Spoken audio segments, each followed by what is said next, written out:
Assalamualaikum warahmatullahi wabarakatuh. Salam sejahtera untuk kita semua. Salam, Om Swastiastu. Apa kabar? Semoga Anda semua dalam keadaan sehat dan selalu menjaga kondisi di saat pandemi ini. Saya Dr. David Rizar Nugroho, SSMSI, pengampu mata kuliah teknik penulisan tajuk rencana dan opini. Sesuai dengan janji saya akan menemui Anda di pertemuan ke-7, pertemuan terakhir sebelum kita melaksanakan ujian tengah semester. Saya senang sekali bisa mengajar di konsentrasi jurnalistik, karena saya lama meninggalkan ini. Bahkan saya minta ke Bu Rini, Bu, salah satu kompetensi saya itu yang tidak banyak orang mengetahui adalah di bidang jurnalistik. Kenapa Pak David? Ya, saya kan masih menjadi wartawan. Saya sudah lulus uji kompetensi wartawan tingkat utama Dewan Pers, tapi saya nggak pernah dikasih mata kuliah di konsentrasi jurnalistik. Ya, Bapak kan ngajar mata kuliah yang lain banyak. Ada pengantar ilmu politik, komunikasi politik, CSR. Itu mata kuliah yang saya sukai semua. Tapi saya harus menyampaikan bahwa salah satu kompetensi saya di ilmu komunikasi di dunia jurnalistik. Kenapa? Saya ingin cerita kepada Anda. Tahun 97, ya, saya lulus kuliah di Fakultas Sastra Universitas Udayana Bali, jurusan ilmu sejarah. Ya, ceritanya dulu susah ngambil kuliah negeri, jadi pokoknya ikut. Nah, kalau sekarang SBMPTN, dulu namanya UMPTN, saya ikut tes, diterima di Bali, ngelihat apa saingannya paling dikit, pokoknya pengen kuliah negeri aja waktu itu.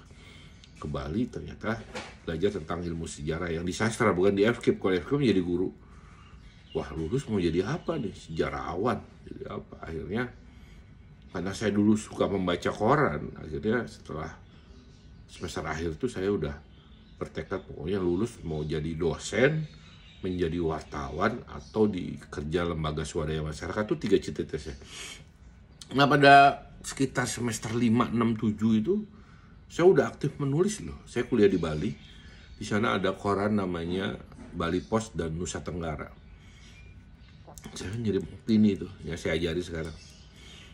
Sekali, 2 kali nggak dimuat. Terus, ya, dimuat. Nah, dari situ akhirnya saya kecanduan. Hampir setiap minggu saya menulis opini. Dan dapat bayaran 50.000 pada waktu itu. Bayangkan, dapat honor 50.000. Rasanya kalau sekarang udah jadi 500.000 deh. Jadi salah satu motivasi untuk menulis opini waktu itu adalah duitnya juga. Akhirnya itulah yang mengukuhkan saya untuk menjalani profesi. Kayaknya saya memang cocok nih jadi wartawan karena saya gila baca berita. Kemudian saya menulis opini, tapi background jurnalistik saya nggak punya. Luluslah saya 2017. Melamar ke sana kemari. Akhirnya diterimalah di Jawa Pos, Jakarta. Jadi wartawan Jawa Pos. Ditempatkan di Bogor. Berdirilah Radar Bogor. Jadi Radar Bogor itu salah satunya pendirinya saya. 3 tahun jadi wartawan saya. Terakhir jadi wakil pemimpin redaksi. 2001-2010 saya pindah ke perusahaan sebagai corporate communication. 2006 saya balik lagi jadi wartawan.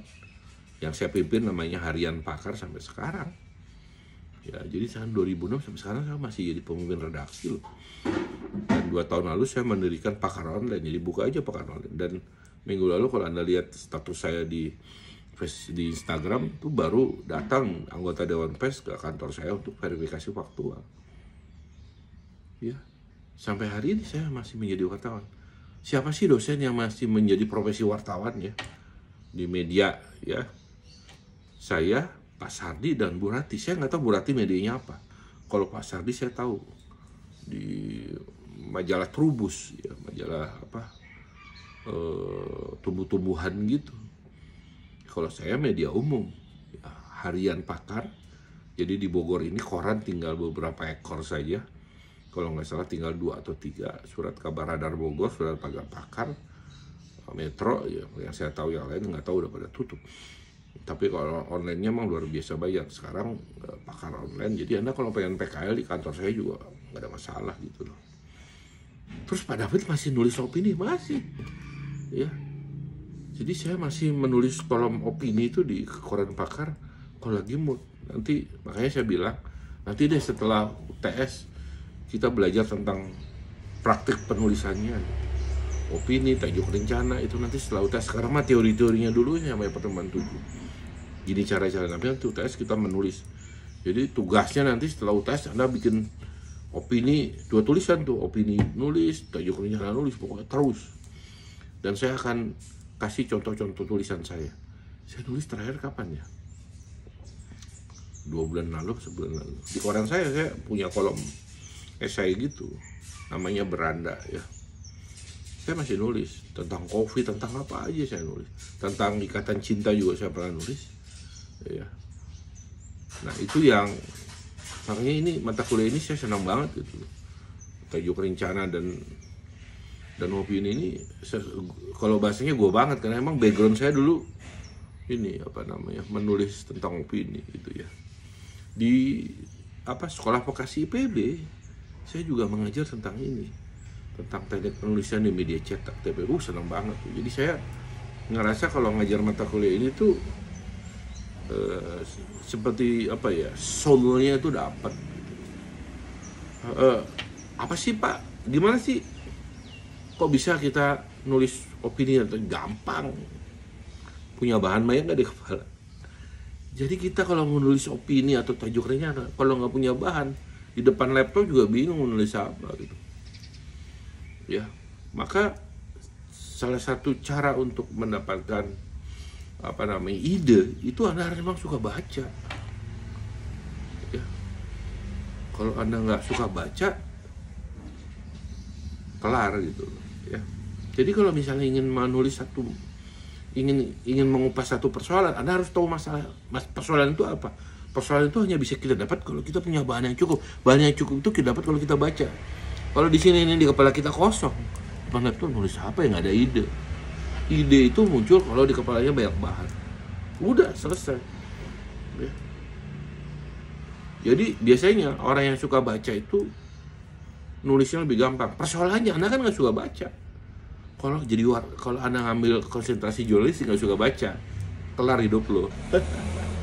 Kadang saya itu sampai hari ini tuh maniak baca loh. Baca berita itu. Jadi setiap beberapa jam di Tikom, Tribun, Kompas, pokoknya media-media online itu saya selalu update. Ya. Saya lebih suka membaca itu daripada sosial media. Daripada TikTok, daripada itu. Tapi saya media mainstream itu. Jadi saya tahu perkembangan apapun di Indonesia ini. Saya juga tahu hari ini Rachel Fenya dipanggil Polda. Gitu loh. Saya juga tahu pinjol itu sekarang nggak usah bayar karena tahu dia berarti baca. Jadi kata kuncinya bisa menulis tajuk, opini, nomor 1 baca, nomor 2 baca, 3 baca, 4 baca, 5 baca. Sampai terakhir saya bilang ikro. Dengan begitu banyak ikro, maka kita punya bahan. Bahannya bukan di teks tapi di kepala sini nih. Anda menulis, baru Anda bisa berpendapat. Kan opini, tajuk itu kan pendapat. Gimana Anda mau berpendapat kalau Anda nggak tahu masalah? Masalah itu hanya kita kita bisa dapetin kalau kita baca. Ya. Kumpulin bahan banyak-banyak. Saya nggak punya ide untuk menulis opini sampai hari ini karena emang saya kurang baca gitu. Baca untuk satu masalah itu. Tapi kalau saya mendalami satu masalah, saya bisa nulis. Ya, saya bisa nulis apa aja. Maka seorang wartawan itu kan bukan spesialis dia. Dia disebutnya generalis. Ya. Maka ketika nanti Anda akan menjadi profesi wartawan, ketika ngelamar, apakah harus konsentrasi jurnalistik, program studi? Enggak. Wartawan itu profesi yang terbuka untuk semua jurusan. Ya. Buktinya saya bukan sarjana komunikasi, konsentrasi, saya bisa jadi wartawan. Ya. wartawan itu kalau dibilang semua disiplin ilmu. Mau Anda sarjana Jawa kuno, mau Anda sarjana agama, ya, mau Anda kimia, teknik, kedokteran, boleh. Jadi nggak harus spesifik konsentrasi jurnalistik, program studi ilmu komunikasi. Tapi keunggulan Anda adalah Anda punya basic pengetahuan yang modal awal untuk tes. Saya dulu boro-boro nulis berita juga nggak bisa, beneran nggak bisa. Jadi tahu cover Bosset tuh ya nekat aja, nggak pernah kursus, pokoknya dulu jadi wartawan nekat.